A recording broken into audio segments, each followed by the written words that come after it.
এই মুমিন থাকতে পারবে। কিন্তু যদি মানুষ সলাত আদায় না করে,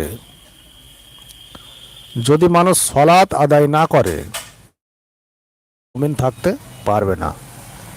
কারণ আল্লাহ সুবহানাহু ওয়া তাআলা বলেন, ইন্না সলাতা তানহা আনিল ফাহশাই ওয়াল মুনকার। যে ব্যক্তি সলাত আদায় করবে তাকে সমস্ত অশ্লীল ও অসৎ কাজ থেকে বিরত রাখা হবে। সলাত হচ্ছে এমন একটি ইবাদত যা আদায় করলে মানুষ সমস্ত অশ্লীল ও অসৎ কাজ থেকে বিরত থাকতে পারবে। তো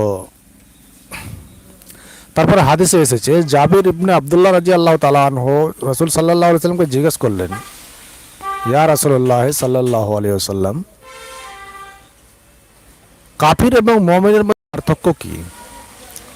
নবী করিম সাল্লাল্লাহু আলাইহি ওয়াসাল্লাম বললেন, বাইনাল রাজুলি ওয়া বাইনাস শিরকি ওয়াল কুফরি তারকুস সালাত। যে ব্যক্তি সালাত আদায় করলো